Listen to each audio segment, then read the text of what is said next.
Bonjour, bonjour à tous. Bonjour à tous, comme je l'avais promis, nous sommes mardi matin, mardi 11 décembre. À Paris, il est 8 heures du matin. Et j'avais promis hier soir, je vous avais lancé un message sur les réseaux sociaux pour vous dire que ce matin, je voulais venir à vous et répondre en direct à vos questions sur les annonces et la prestation, l'allocution du président de la République hier soir, lundi soir à 20 h.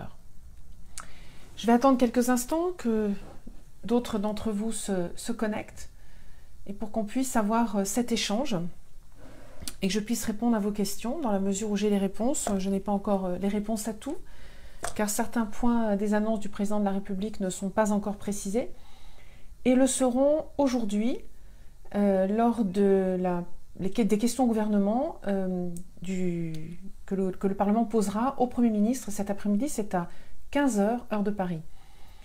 Je sais également que dès aujourd'hui, le ministre des Comptes publics, Gérald Darmanin, va rencontrer les parlementaires. Je suppose que c'est d'une partie au Parlement et d'autre part, il va certainement rencontrer les commissaires aux finances et les commissaires aux affaires sociales, puisque les annonces hier vont avoir un certain nombre de conséquences en matière de travail parlementaire urgent à faire d'ici le 31 décembre.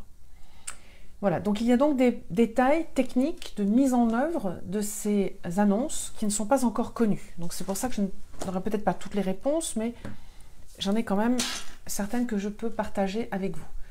Donc j'attends encore un petit peu. Bonjour Georges, bonjour Jean-Louis. La reprise de l'indexation des retraites, effectivement, vous n'étiez pas le seul à l'attendre. Et pour le moment, il a été choisi de, effectivement, avoir joué sur la... Je n'aime pas le terme jouer, qui n'est pas le terme approprié, mais avoir un impact sur les prélèvements sociaux plutôt que sur l'indexation. J'aurai la réponse. Je pense que ça sera une question forcément posée aujourd'hui au ministre des Comptes publics pour savoir pourquoi l'indexation n'a pas été choisie et pourquoi plutôt cette mesure CSG. Je n'ai pas la réponse à l'heure où je parle. Donc, s'agissant des pensions de retraite, justement, je voulais apporter une précision. Alors, je ne sais pas si je vais attendre que d'autres se connectent pour en parler. Parce que j'ai reçu déjà des questions sur les réseaux sociaux et par email. J'ai beaucoup de questions par email que je découvre en même temps que je vous parle ce matin. J'ai mon ordinateur sous les yeux. Alors je vais peut-être répondre déjà à des questions que j'ai eues par email. Par exemple Gérard qui me demande, on a parlé de pensions de retraite jusqu'à 2000 € qui ne seront pas impactées par... Bonjour Bertrand de Montréal. J'espère avoir Bertrand répondu à toutes vos questions par email. Vous m'avez posé plusieurs questions ce week-end. Voilà, n'hésitez pas à revenir vers moi s'il y a un email auquel je n'ai pas répondu. Je tiens à répondre à tous les emails. Donc la question qui m'était posée, c'était sur les montants de retraite qui seront concernés par l'abandon de l'augmentation de la CSG. Il y a un détail que je n'ai pas puisqu'on a parlé de pensions de retraite jusqu'à 2000 € par mois.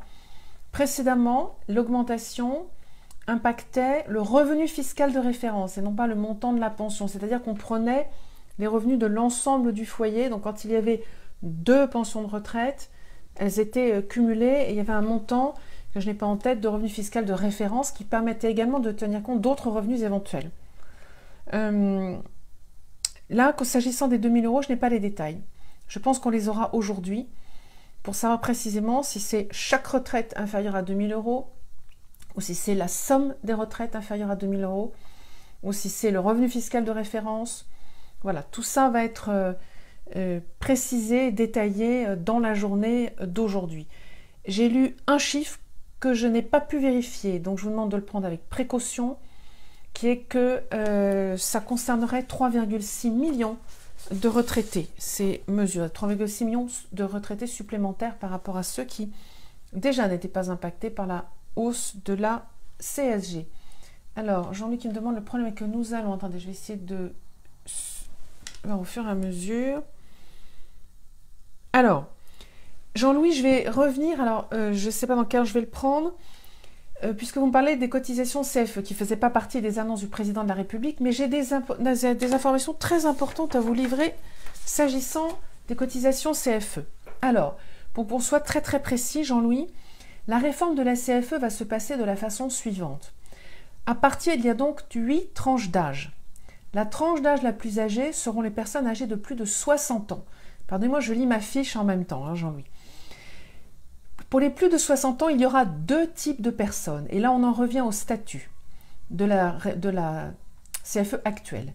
Pour les plus de 60 ans, soit ces plus de 60 ans sont retraités et ils auront à ce moment-là un tarif réduit, soit ils seront actifs et ils auront un tarif plein.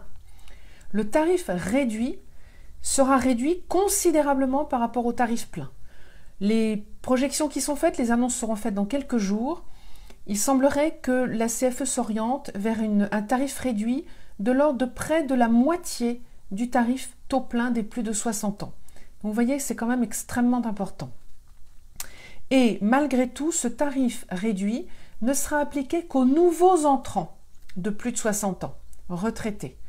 Pour ceux qui sont actuellement à la CFE et qui sont retraités et qui bénéficient d'une cotisation que vous-même vous me l'avez envoyée de mémoire, je crois que c'est 284 € par trimestre, eh bien pour ces personnes-là, l'augmentation de cotisation ne se fera que progressivement à raison d'un taux maximum de 5% par an et jusqu'à atteindre cette cotisation taux réduit, pardonnez-moi que je ne fasse pas de sottises, taux réduit, bonjour Gilbert, et cette cotisation taux réduit sera atteinte au bout de 10 années.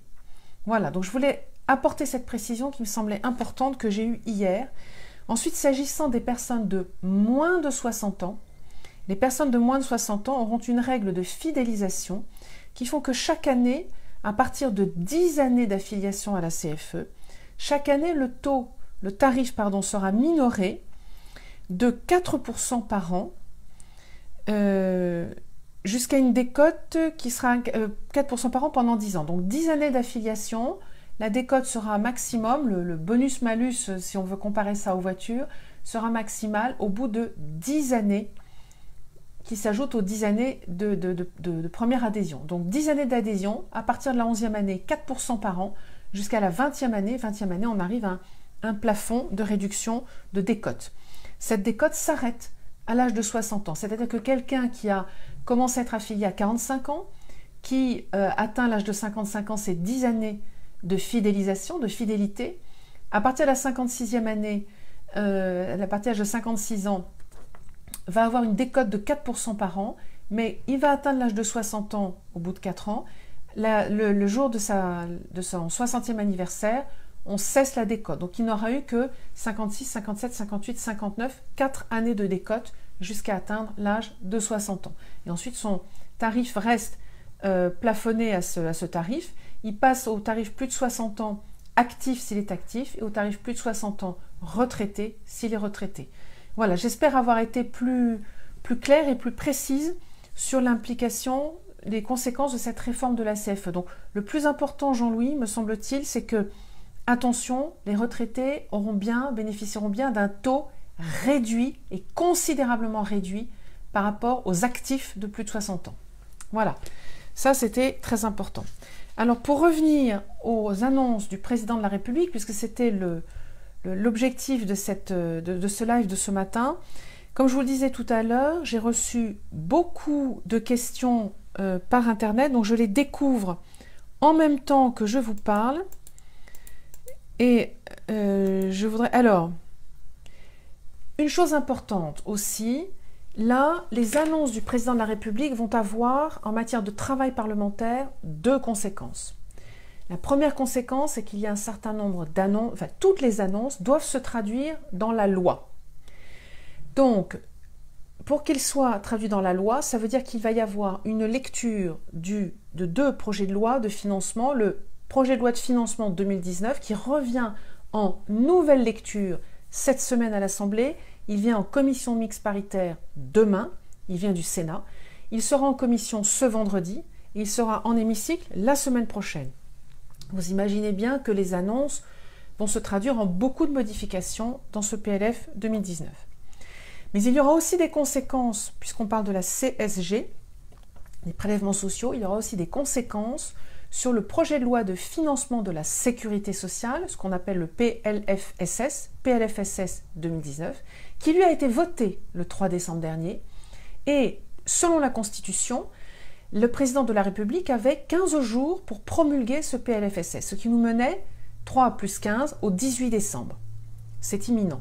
Eh bien, compte tenu des annonces du président de la République hier soir, il va y avoir obligatoirement un projet de loi, un PLFSS rectificatif qui sera donc présenté à l'Assemblée vraisemblablement dans les jours qui viennent. Donc, ce PLFSS rectificatif va donc être mis en place notamment pour pouvoir corriger l'augmentation de la CSG pour les retraités. Du coup, je vous dis tout de suite que nous saisissons avec mes collègues députés français à l'étranger, nous avons déjà échangé hier soir tard et ce matin très tôt sur le sujet, nous saisissons du sujet pour demander que les 50 et quelques millions que représente l'exonération de CSG pour les résidents hors Union européenne sur le capital foncier, sur les revenus du capital foncier, pardon, pour que ces prélèvements sociaux, cette exonération soit étendue. Je ne vous cacherai pas que par les temps qui courent, et je vois juste d'ici le canard enchaîné se saisir du sujet et dire ces contribuables non résidents, j'ouvre la parenthèse, riches et cachés, parce que vous savez bien qu'on est perçu comme riches et cachés en métropole, qui veulent encore avoir un cadeau fiscal. Donc il va falloir qu'on y aille très prudemment, en expliquant comme toujours que nous ne sommes pas riches et cachés, que ces prélèvements sont des prélèvements de lien affectif, familial, avec la France et que nous ne sommes pas des investisseurs ayant 14 propriétés en France. Voilà, c'est tout ce travail d'explication qu'il va falloir entamer, poursuivre, parce que ça fait longtemps moi que je le mène, voilà, pour bien faire comprendre qui nous sommes. Mais voilà, je vous dis tout de suite, nous saisissons du sujet, c'est déjà fait, le ministre a déjà été averti et alerté, mais nous sommes obligés d'y aller sur des œufs. On ne voudrait pas que ça se retourne contre nous et que ça nous revienne dans la figure comme un boomerang, sous la forme « Ah, c'est Français riches et cachés qui veulent encore se soustraire à l'impôt ». Non, c'est pas ça, mais il va falloir se battre. Ben Bertrand, non, parce qu'on ne peut pas s'en foutre complètement, parce que je dis le canard enchaîné parce que je cite en exemple, mais vous voyez bien que les gilets jaunes qui manifestent en ce moment, qui sont quand même des gens, pour beaucoup, sincères et en réelle difficulté, voilà, si on leur dit, déjà pour eux, les cadeaux aux entreprises, ça passe très mal, ils sont tous à demander le rétablissement de l'ISF, auquel le président de la République a clairement dit non. Voilà, on est quand même obligé de tenir compte de la vie des uns et des autres. On ne peut pas comme ça arriver comme un rouleau compresseur et dire moi je, etc. C'est pas comme ça que ça marche la démocratie. Voilà, on vit tous ensemble. Il faut qu'une mesure, pour qu'une mesure soit bonne et juste, il faut qu'elle soit acceptée par tous et pas seulement par les concernés. Ce serait trop facile. Voilà, donc voilà, nous devons marcher sur des œufs et y aller avec prudence, mais avec ténacité. Je suis d'accord, Gilbert, c'est tout à fait ça. Alors, j'ai vu passer une autre question. Est-ce que je vais la retrouver? Alors, voilà, donc ça, c'est pour ce que je mets en place tout de suite avec mes collègues français à l'étranger. Alors, pour bien être précis également sur ces sujets de prélèvements sociaux pour les retraités, je voudrais apporter quelques chiffres. J'aime pas trop donner des chiffres, mais j'aime quand même, vous savez, la précision. C'est important. Pour être tout à fait exact, il m'a été dit « Oh là là, le président n'a absolument pas parlé des Français à l'étranger. » Non, il a parlé des retraités. Et de même, je voudrais juste dire qu'il n'a pas parlé des Français d'outre-mer, il n'a pas non plus parlé des Bretons ou des Strasbourgeois ou des Limougeaux. Hein. Donc il a commencé son allocution en disant « Françaises, Français ». Et nous sommes tous dans ce cas-là. Donc s'agissant des retraités qui sont en France, pour être bien précis, les pensions de retraite d'un retraité qui est en France ne sont pas soumises à une cotisation d'assurance maladie. Ces pensions de retraite ne sont soumises que aux prélèvements sociaux de la façon suivante. Ils ont de la CSG et il existe 3 taux possibles. Un taux réduit, un taux dit minoré à 3,8%, ensuite un taux fort à 8,3% qui résulte, ce taux fort, de l'augmentation de 1,7 de certaines pensions de retraite au-dessus d'un revenu fiscal de référence qui était de 1 200 €. Et récemment, il avait été introduit pour 2019, c'était 1 200 € sur 2 années consécutives, pour ne pas pénaliser ceux qui, pour pouvoir prendre en compte, un plus grand nombre de retraités. Du coup, il existait donc 2 taux de prélèvements sociaux. Tandis que, j'ai pas fini. Ces prélèvements sociaux, dont 3,8% taux minoré, 8,3% taux fort. À quoi s'ajoute, pour le taux fort, une contribution de solidarité pour l'autonomie à hauteur de 0,3%.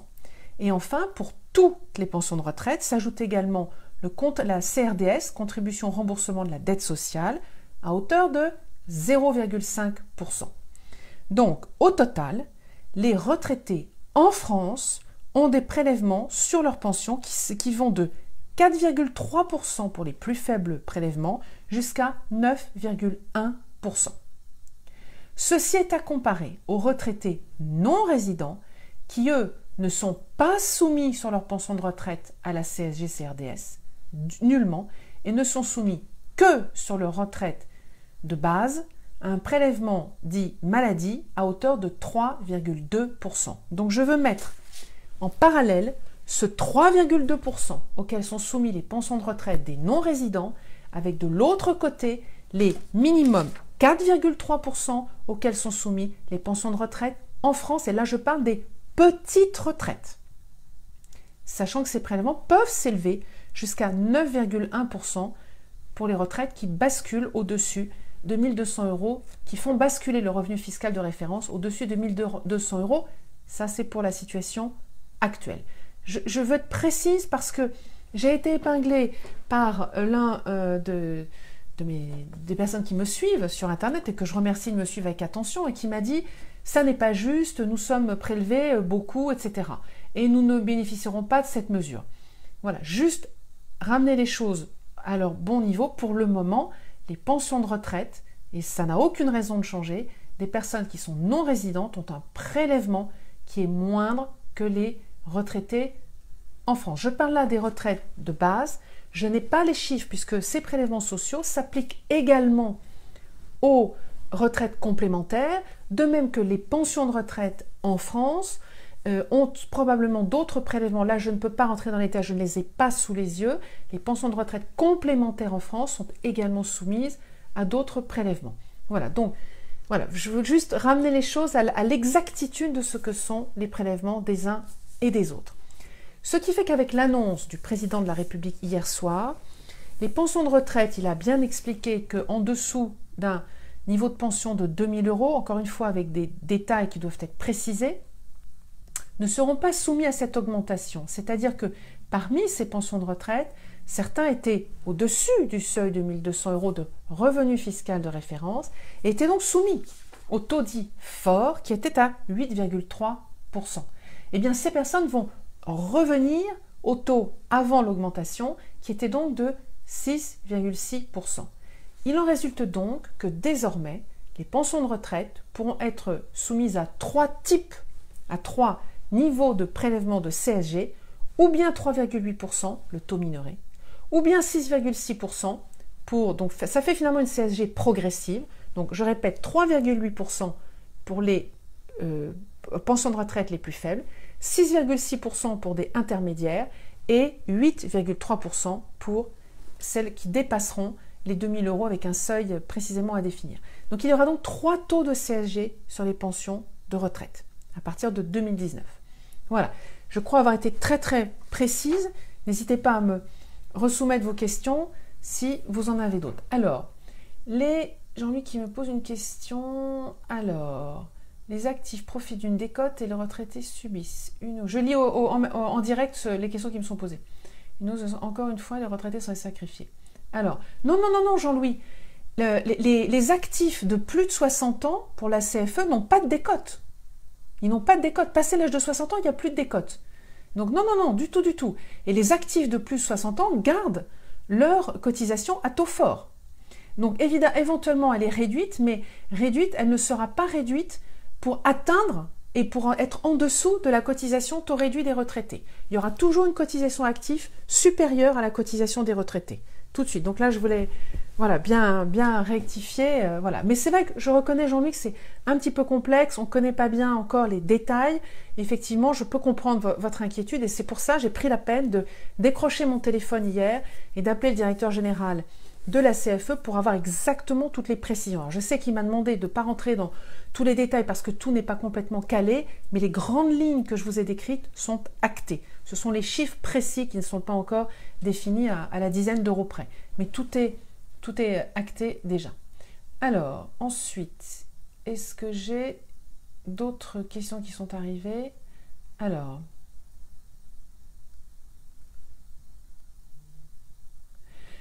concernant la stagnation des pensions de retraite, je pense que la question sera forcément posée aujourd'hui et au Premier ministre et au ministre des Comptes publics et au ministre de la Santé parce que je vous donne tout de suite le sentiment, la réaction de mes collègues députés. Hier soir à 20h, nous étions réunis tous ensemble dans une salle pour écouter l'allocution et nous avons immédiatement après débattu entre nous. Et clairement, mes collègues en France ont été nombreux à poser la question de pourquoi pas l'indexation des retraites sur l'inflation. Donc le sujet sera, je suppose, vraisemblablement évoqué, et si ça ne vient pas de nous, ça viendra d'un autre groupe politique, ce qui est tout à fait heureux. Alors Jean-Guy Baudis qui pose la question comme ça, ce ne sont pas des cadeaux que je veux, mais une justice. Il n'est pas normal que la sécurité sociale soit encore retirée alors que nous payons CFE et mutuelle. Alors, là aussi, dans la réforme de la CFE va tenir compte de la COTAM et la cotisation CFE ne prendra plus, n'aura plus la partie couverture. Si j'ai bien compris, je voudrais être sûre de ce que j'avance, je n'ai pas ma fiche sous les yeux, mais il m'a bien été dit que désormais la cotisation CFE serait ajustée pour ne plus avoir cette double cotisation avec la COTAM en France, qu'elle, on ne peut pas retirer. Pourquoi? La cotisation maladie que vous avez sur vos pensions de retraite en France ne peut pas être retirée, car à partir du moment où on détient un passeport français, à tout moment, il est possible de rentrer en France et de se faire soigner et de bénéficier des minima sociaux, de tout un tas de prestations sociales. Il faut bien comprendre que le principe de ces cotisations, on ne paye pas pour soi. Ce n'est pas une assurance, la COTAM. C'est très important de le comprendre. On ne paye pas pour soi. C'est un système c'est l'équivalent d'une mutualisation. C'est un système solidaire. On paye pour tout le monde. Et si on ne s'en sert pas, mais formidable, ça veut dire qu'on n'est pas malade. Je reconnais, certains d'entre vous vont me dire, ou parce qu'on est loin et que je rentre jamais en France, je sais.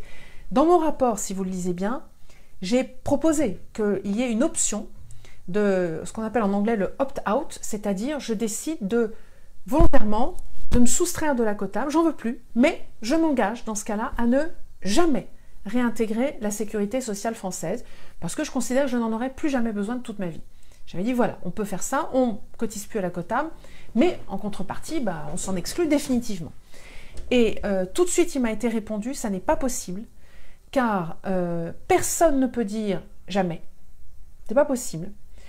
Et ensuite, ça ferait un effet d'aubaine pour trop de gens qui s'enlèveraient de ça. Et notre système de protection maladie en France, depuis 2015, qui s'appelle la PUMA, pour protection universelle maladie, fait que toute personne résidant régulièrement, avec une résidence stable et régulière sur le sol français, peut bénéficier, qu'elle travaille ou non, qu'elle cotise ou non, de la sécurité sociale. Donc du coup, de ce fait, il faut bien que ce système soit financé et ça veut dire que lorsqu'on rentre, on en bénéficie directement. Donc là, il y aurait une injustice à ce que on ne cotise pas. La cotisation, je le répète, elle est de 3,2% sur la pension de retraite de base.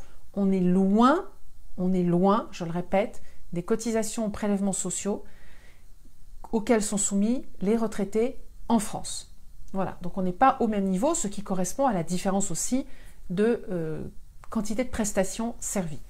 Voilà, donc je pense que ça me semble très important de le rappeler. Donc j'ai proposé, il m'a été répondu que non pour la raison que je viens d'expliquer et pour ne pas avoir un effet d'aubaine où tout le monde se désengage de la COTAM et du coup on a un problème de financement derrière. Les comptes de la sécurité sociale sont assez bien faits et la COTAM finance véritablement, il y a vraiment un budget fléché pour financer les soins lors de séjours temporaires et des soins inopinés ou programmés d'ailleurs en France lors de séjours temporaires de moins de 3 mois en France. C'est bien identifié. Et sachez également qu'il y a un système de lutte contre la fraude qui a été mis en place de façon à ce que personne ne profite de cette quota pour en fait, par exemple, venir une semaine par mois se faire hospitaliser en France. Parce que sur une année, ça fait plus de 3 mois.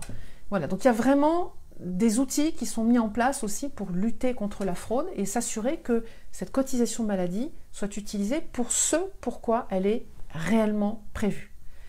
Voilà.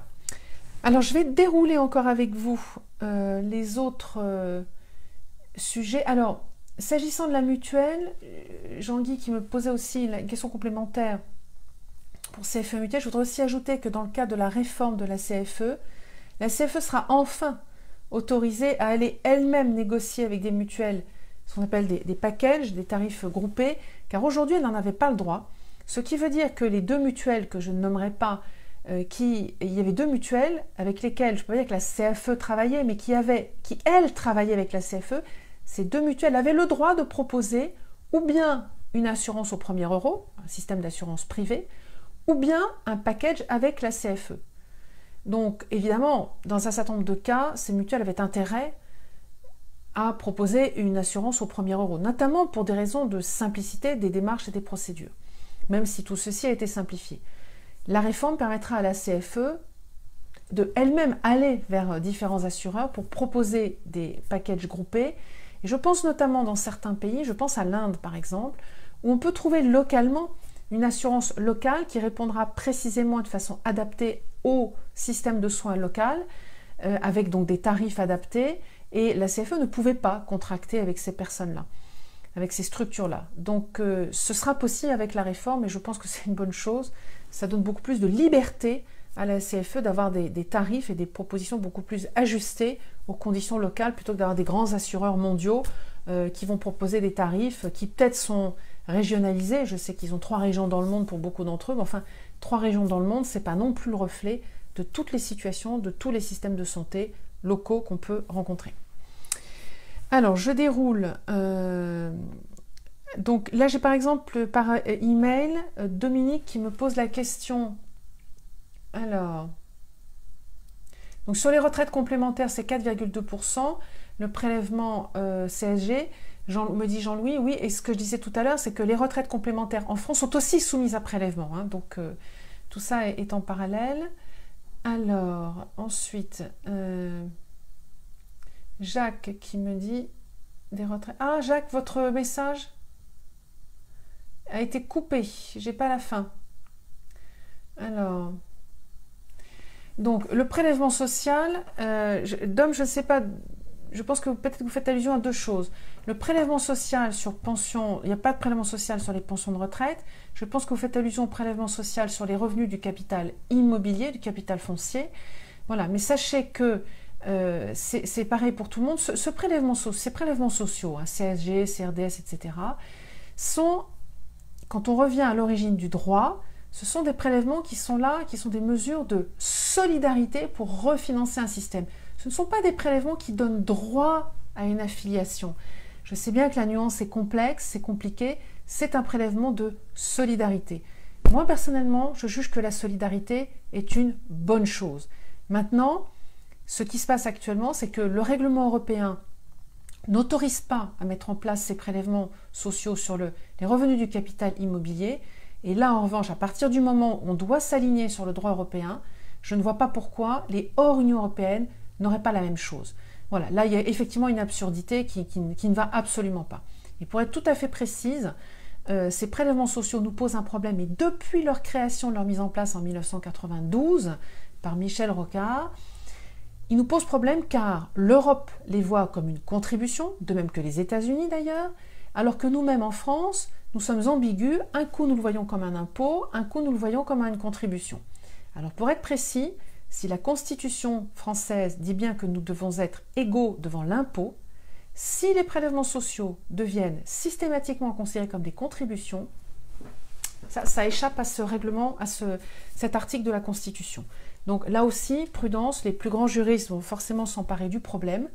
Voilà, c'est pour ça que les personnes de Bercy que j'ai rencontrées sont persuadées que leur discrimination va passer juridiquement. Personnellement, j'ai quand même un doute et je pense que la question de constitutionnalité doit être posée et on doit y apporter une réponse précise. Donc j'espère que si cette discrimination devait être maintenue, je compte beaucoup sur des avocats spécialisés pour lancer une procédure administrative auprès du juge administratif et avec une question prioritaire de constitutionnalité de façon à solliciter le Conseil constitutionnel sur cette question de discrimination. Alors, les autres... Alors, pour les consultations et débats ultérieurs, Bertrand, oui, absolument. Je n'ai pas encore les modalités, les détails.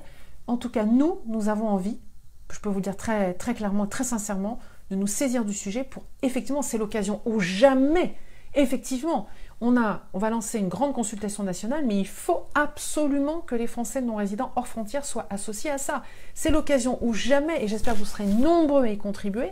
On va voir comment on peut le mettre en place, de façon à ce que, là encore, ce soit une pierre de plus à la construction que je mène depuis 1 an et demi, qui est de dire, nous sommes variés, il n'y a pas que des riches et cachés, comme je le disais tout à l'heure. Donc, c'est extrêmement important que nous puissions être associés à ces consultations. Alors ça, je le ferai. Alors... Ensuite, sont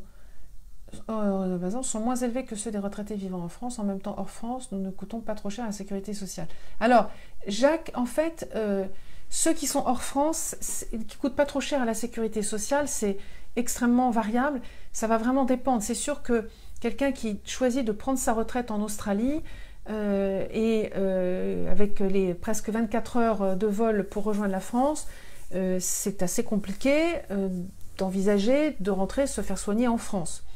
Donc ça va beaucoup dépendre et je vois bien, puisque j'ai demandé les chiffres et les données à ce qui s'appelle le CLEISS, c'est L-E-I-S-S, qui est l'organisme qui analyse les données de sécurité sociale et qui négocie les conventions de coordination entre pays.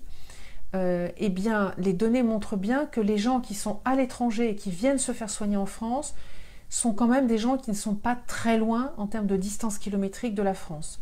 J'ai le cas d'un citoyen, je crois que j'en parlais dans le live samedi, qui était au Chili et qui avait pris la peine de comparer les tarifs pratiqués en France, les tarifs pratiqués au Chili pour faire un choix et trouver la solution qui était la moins onéreuse pour lui en termes de reste à charge et pour le système auquel il contribuait de mémoire. Il y avait la CFE plus un assureur privé. Voilà, donc c'est plutôt des gens proches avec quelques exceptions. Mais voilà, pour autant, on ne peut pas régionaliser, il y a toujours des exceptions à tout. C'est très compliqué, vous savez, de faire un système qui puisse inclure absolument tout le monde, sans différence, sans discrimination. C'est le principe de la solidarité. Je reviens à ce mot qui me tient à cœur. Et oui, on n'est pas tous, on bénéficie pas tous de la même chose, mais il faut savoir que dans la solidarité, on aide d'autres personnes. Et ça, il faut se dire que tant mieux, parce que si à un moment, moi, j'ai besoin d'être aidé, d'autres seront présents pour pouvoir m'aider. Et on ne dépend pas que sur soi-même. S'agissant des soins de santé, très honnêtement, si chacun d'entre nous devait ne compter que sur soi-même et ses propres ressources, il y a bien des maladies et des situations gravissimes pour lesquelles on ne pourrait absolument pas se soigner. Et c'est là que la solidarité joue à plein régime. Donc voilà, la solidarité, elle est vraiment extrêmement importante. Alors, Bernard qui dit « Pourquoi faire simple quand on peut faire compliqué ?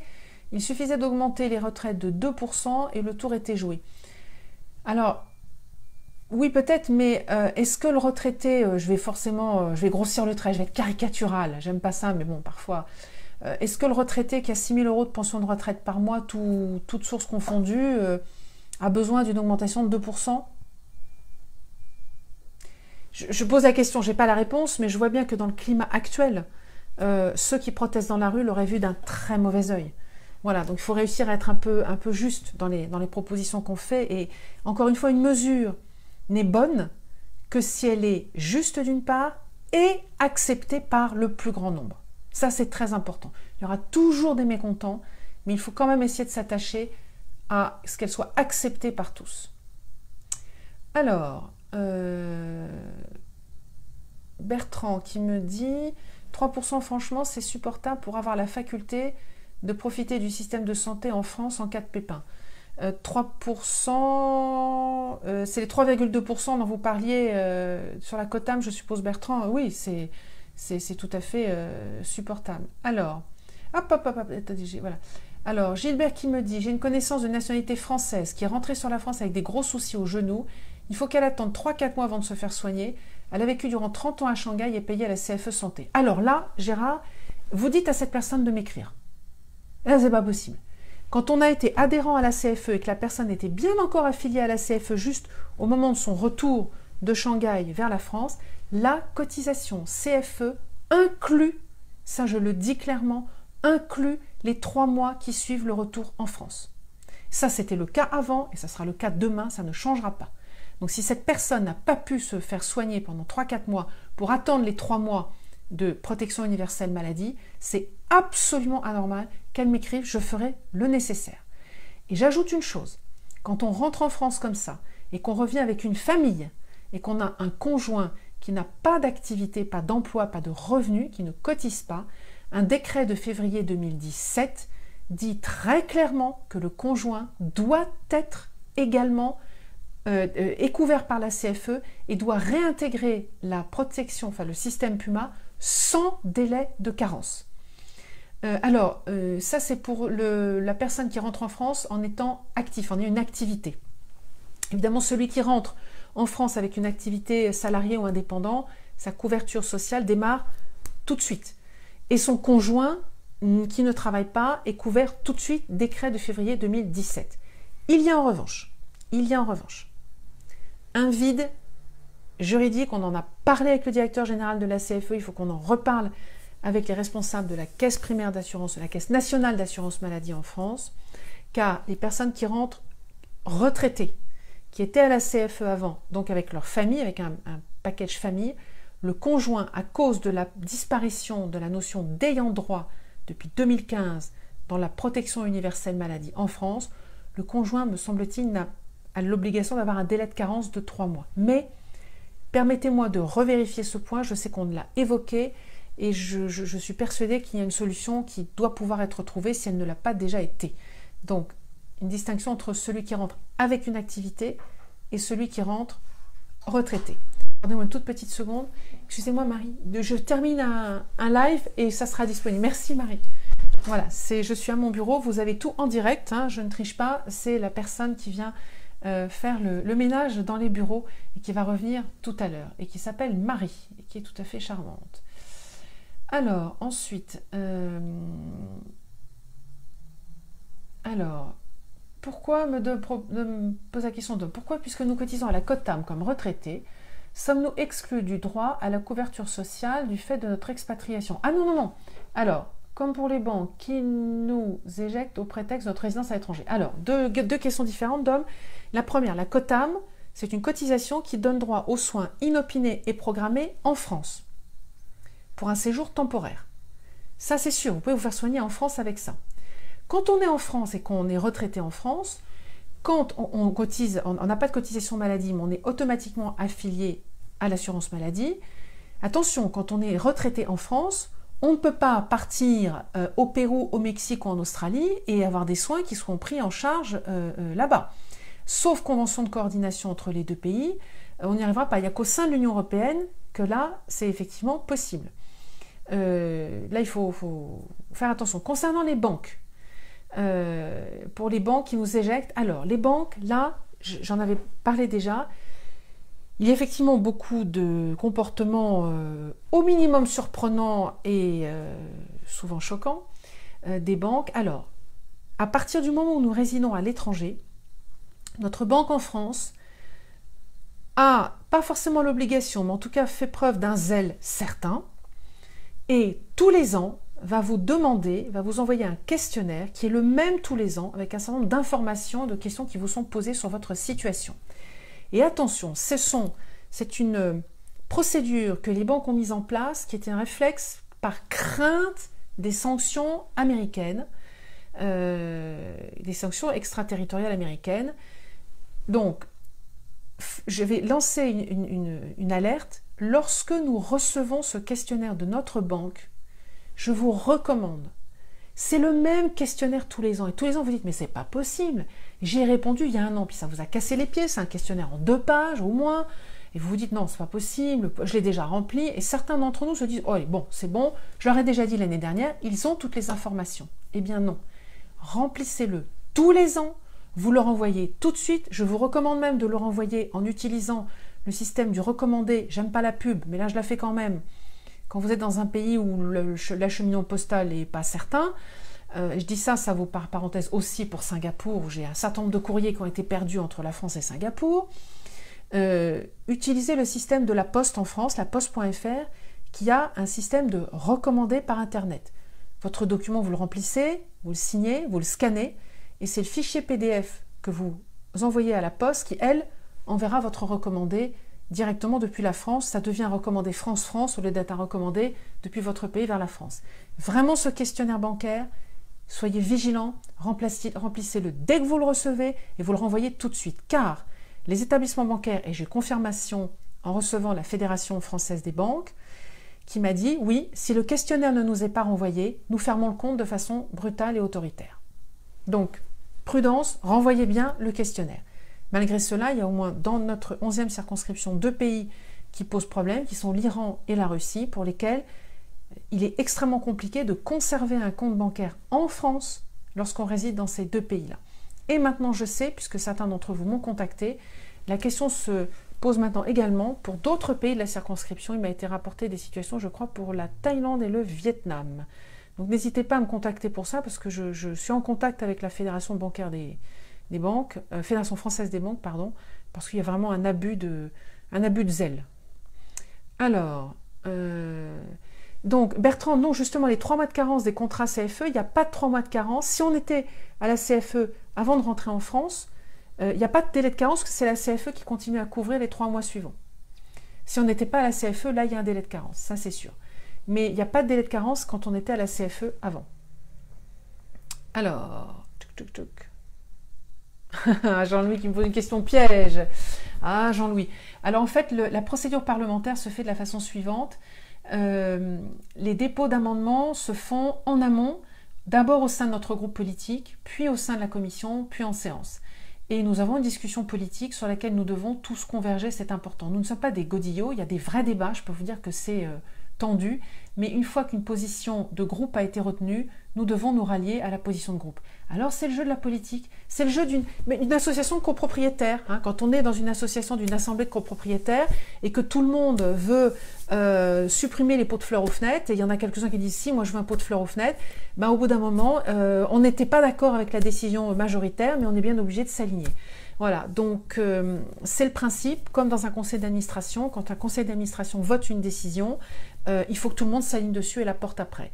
Donc oui, parfois, il nous arrive de porter des décisions avec lesquelles on n'est pas forcément d'accord, mais c'est le principe même de la solidarité et de la cohésion d'un groupe politique, et qui vaut d'ailleurs pour tous les groupes politiques. Donc je suis à peu près convaincue que le débat sera lancé dans mon groupe politique, je vous tiendrai au courant. Voilà, on verra, j'attends aussi de voir les arguments qui sont renvoyés pour comprendre bien pourquoi cette option n'a pas été retenue, en tout cas pour cette année. Il ne faut pas non plus dire que ce sera pour toujours. Alors, ensuite, la solidarité est une chose quand on peut y avoir accès. Et oui, mais Bertrand, en fait, le principe de la solidarité, c'est quelque part... je ne suis pas tout à fait d'accord avec vous, Bertrand. Quand on voit le principe de la solidarité, par exemple l'assurance maladie en France, moi je vous avoue, Bertrand, que je préfère cotiser et me dire que jamais j'utiliserai un service de santé parce que ma santé est telle que je n'en ai jamais eu besoin. C'est ça la solidarité. Et me dire que si un jour j'ai un coup de bambou sur la tête et que je me retrouve avec un cancer gravissime, eh bien la solidarité fait que je serai soignée. Je peux vous le dire parce que à Singapour, où il n'y a pas d'assurance maladie comme ça, c'est terrible d'être médecin parce qu'on voit des choses que peut-être d'autres ne voient pas, et je vois des personnes, je me rappelle de certaines personnes dans la rue dont j'ai vu qu'ils n'étaient pas soignés parce qu'ils n'avaient pas la solidarité qui faisait qu'ils avaient accès à un financement de leurs soins. J'ai vu à Singapour une jeune femme de 40 ans mourir d'un cancer de l'estomac. Elle n'avait pu faire qu'un seul traitement de chimiothérapie, elle n'avait plus le financement pour faire le deuxième. Donc quand on voit ça, Bertrand, on se dit, ok, la solidarité, oui. Et moi, je veux être sûr que le jour où j'ai un coup sur la patate, on pourra me prendre en charge. Et c'est le principe de la COTAM. La COTAM, si demain vous avez une pathologie avec des soins extrêmement onéreux, vous aurez toujours la possibilité de rentrer en France et de prendre votre billet d'avion pour ce qui vous concerne Montréal-Paris et de venir vous faire soigner en France et vous serez soigné et on ne vous demandera rien et vous serez à 100% pour tout. Et votre traitement qui coûte 1 000 € la seringue et qui est tous les jours, vous l'aurez. Donc voilà, ça, la solidarité, on a l'impression de ne pas en bénéficier, mais c'est un bon signal. Ça veut dire que vous êtes en bonne santé. Donc on ne peut que s'en réjouir. Alors,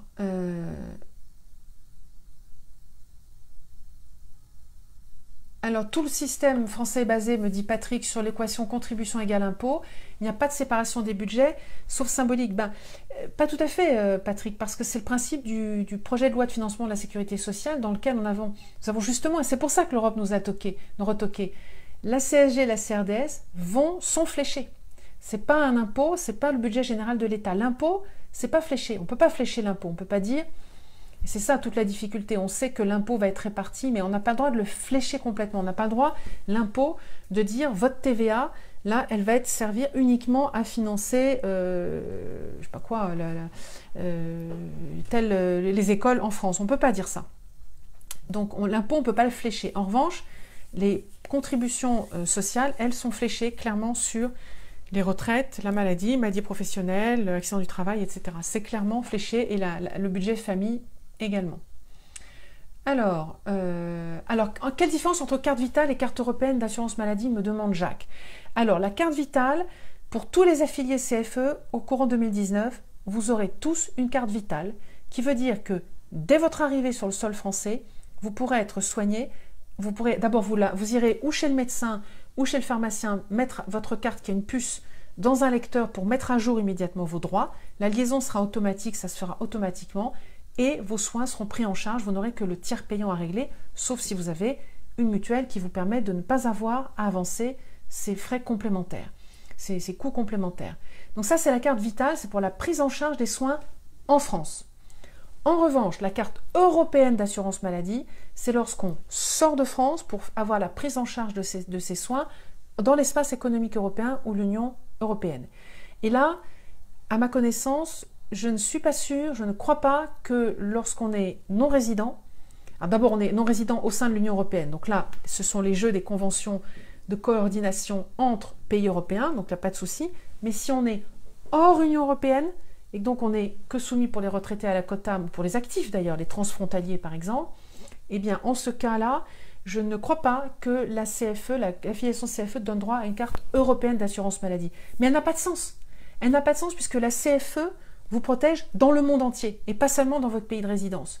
Donc vous n'avez pas besoin, lorsque vous êtes affilié à la CFE, d'avoir une carte européenne d'assurance maladie. Vous n'avez besoin que de la carte vitale en France et de votre carte d'assuré CFE pour n'importe où vous vous trouvez dans le monde. Alors, une anecdote pour rire. Ah, est-ce qu'on peut rire de tout? On va voir. Nous dit Jean-Louis, m'a demandé 3 certificats de vie. Oui, 3. Eh bien, je ne suis toujours pas mort, même si le temps vous presse. Bon, ça va, mieux vaut en rire, mais c'est pas ce que je vous souhaite, effectivement, Jean-Louis. Alors, vous avez vu, j'ai fait un post, Jean-Louis, il y a quelques jours sur Facebook pour expliquer les modifications des certificats de vie. Et là, vraiment, le système va être grandement simplifié. J'ai fait un très très long post et je vous ai vraiment copié-collé la réponse du directeur de la CNAV, directement. Et là, ça y est, les certificats de vie, on avance vraiment. L'étape ultime sera de tout faire directement soi-même avec l'identité numérique. Allez, 2020, on va y arriver en 2020. Alors, Corinne qui dit, ça c'est un autre souci encore. Opérer à Moscou du genou, remboursement CFE, pas top. Et oui, les remboursements CFE sont basés sur, c'est un système qui est copié sur l'assurance maladie en France. Donc avec le système de barème français. Et c'est le barème de l'assistance publique hôpitaux de Paris qui est pris en compte. Alors qu'en France, il n'y avait pas de place. Alors, ça, c'est vrai. Aussi, c'est un vrai sujet d'accès au système de santé. Il y a un dossier qui est remis tous les ans au mois de novembre qui vient d'être remis sur l'accès au système de santé en France. C'est mon collègue Thomas Meignier de la commission des affaires sociales, qui lui-même est médecin urgentiste, qui a remis ce rapport. Et le principe, c'est qu'il va chercher partout en France toutes les organisations, procédures, systèmes qui font que l'accès est facilité.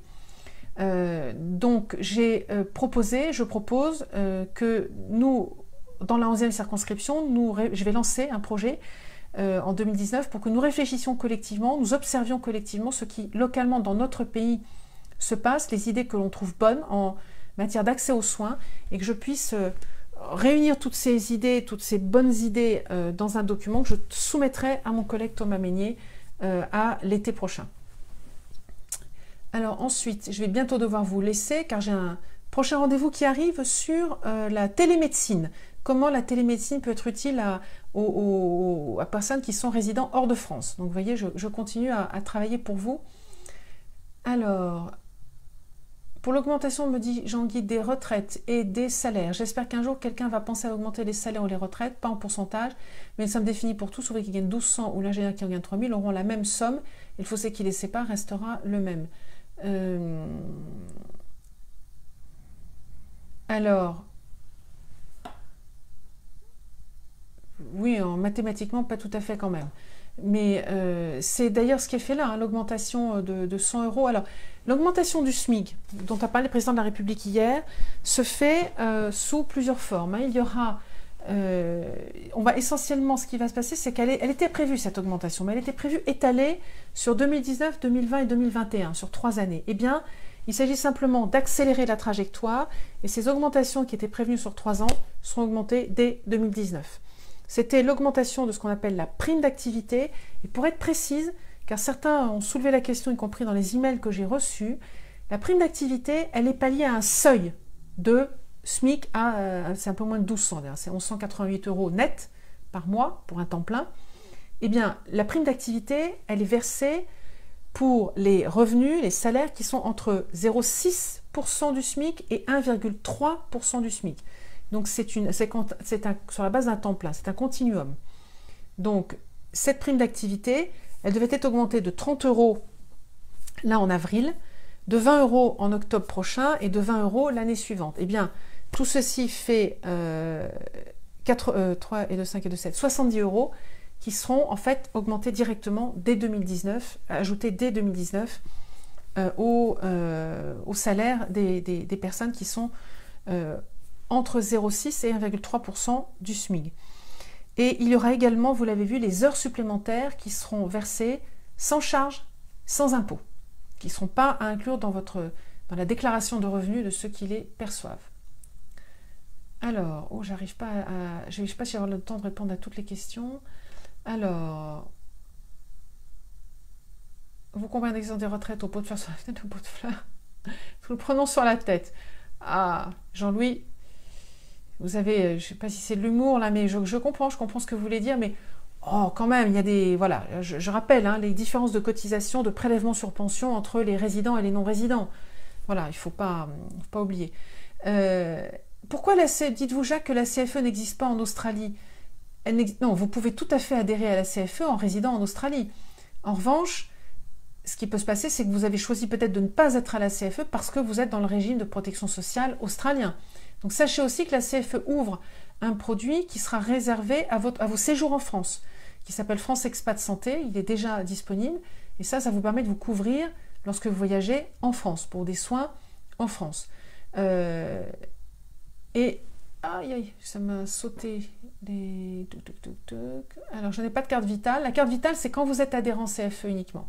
Sinon, s'il n'y a pas d'adhésion CFE, effectivement, il n'y a pas de carte vitale. La carte vitale signifie que vous êtes dans le système d'assurance maladie français. C'est bien compliqué quand on est à l'étranger, me dit la Benga alors. Et lors du retour, pourrait-on créer des maisons d'accueil pour les FDE, peut-être online, et lors de leur retour en France, comment cette mise en place de carte vitale pour les FDE va se mettre en place par courrier? Alors, très bonne question.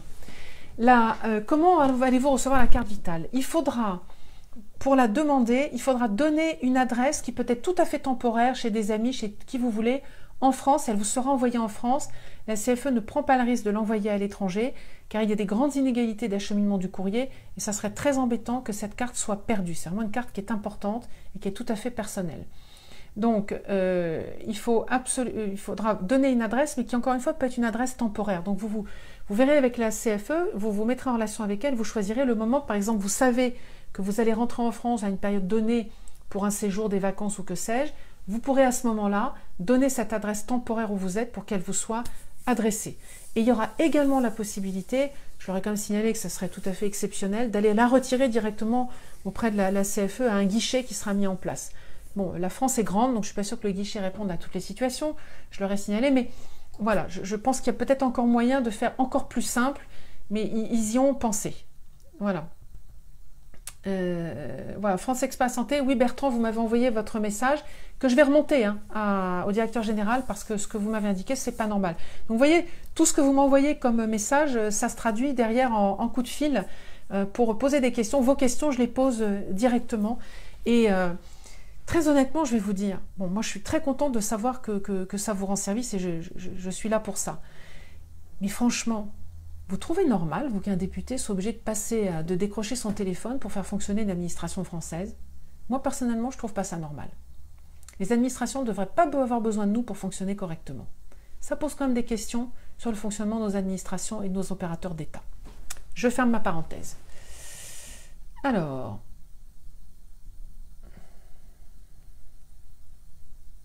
oui, Patrick souligne que l'indexation des retraites sur l'inflation,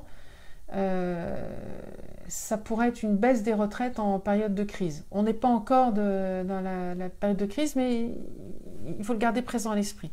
Disons qu'il faudrait peut-être faire une indexation, pas automatique, mais voilà. Voilà, je pense que tout ça demande une réflexion importante. Je ne suis pas assez économiste pour avoir toutes les clés et les réponses aux questions posées. Alors oui, le fonctionnement de nos institutions, c'est pas normal. Alors, il est 57. Je dois vous laisser puisque j'ai donc mon rendez-vous télémédecine qui va arriver. Je reste à votre disposition. Je referai ce live sur d'autres sujets. On n'a pas forcément abordé tous les sujets. Il y a d'autres points qui n'ont pas été abordés, qui mériteraient de l'être. Donc, merci Jean-Louis pour votre commentaire, pour cet exercice de démocratie directe. Moi, j'y crois à fond parce que je vois déjà tous vos emails que vous m'envoyez et que je traite et que je conserve parce que ça me permet d'avoir l'historique aussi, d'y revenir en permanence, de m'assurer que j'ai répondu à toutes vos questions, que j'ai pu transmettre toutes vos questions, de vous dire quand j'ai des réponses, quand j'en ai pas. Donc voilà, il faut continuer cet exercice, je le referai. Quelqu'un m'avait même lancé un défi qui était d'en faire un tous les jours, pour que tous les jours vous puissiez me poser des questions. Bon, je ne vais pas vous saouler tous les jours quand même, mais ça demande réflexion quand même, d'être en tout cas suffisamment présente. Voilà, en tout cas, en attendant le prochain live, vous me renvoyez vos questions. Prochain live, je vous avais dit début février parce que l'Assemblée ne travaille pas en janvier. Mais s'il y a quoi que ce soit dans l'actualité qui le justifie, par exemple la précision des annonces d'hier du président de la République, je vous reproposerai à nouveau un live. Et si je vois que vous avez plein de questions, vous êtes plusieurs à m'envoyer des questions sur un même sujet, je relancerai un live à nouveau pour que vous puissiez participer. Et il me semble que compte tenu du grand décalage horaire, cet horaire est pas mal. Merci Bertrand. Bertrand, je voudrais juste signaler qu'il est à Montréal et que le décalage horaire fait que là, il pourrait plutôt être en train de dormir. Bertrand, vous allez coûter cher à l'assurance maladie en produits pour bien dormir après. Donc je plaisante. Donc en tout cas, merci à tous d'être là et je continue, je reste en contact et directement avec vous. Au plaisir de vous retrouver dans un prochain live. Je vous souhaite à tous une très bonne journée, une très bonne nuit à Bertrand et à très vite. Au revoir.